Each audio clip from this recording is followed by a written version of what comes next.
While there have been over 100 champions since the Indianapolis 500 began in 1911, 73 others have lost their lives at the famous track. Today marks 85 years since Pete Kreis took his last lap at the Brickyard.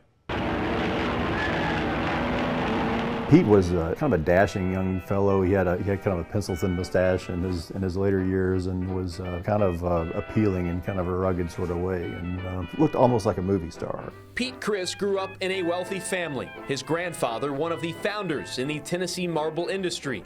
Pete was an engineer with a need for speed. His racing career began in his hometown at the age of 15, and before long, he had made a name for himself in Knoxville.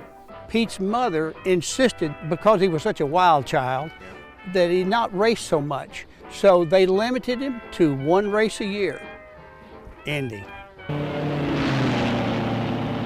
The first year he raced, he came in 8th at Indy, and he drove a Duesenberg.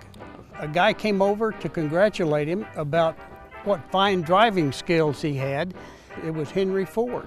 Pete never won at Indy, but his car did. In 1925, his father bought him the best that money could buy.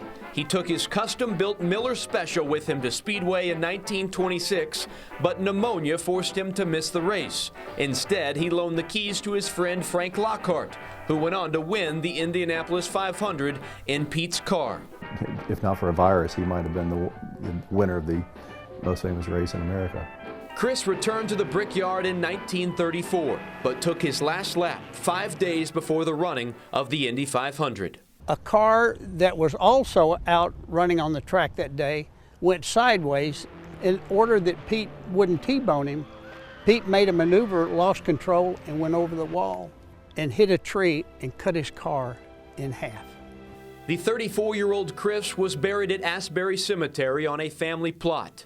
His father hired well-known sculptor Albert Milani to design his tombstone. It weighs 9 tons. As I said, it took a year to find the perfect piece of marble.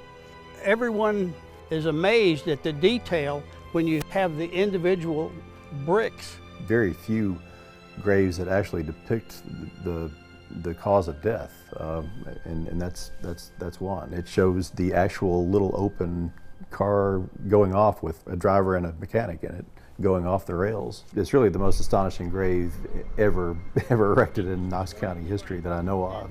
I think he would like it. If it has anything to do with race cars, he would love it. Kreis's Miller Special now sits in a private collection in Fort Collins, Colorado.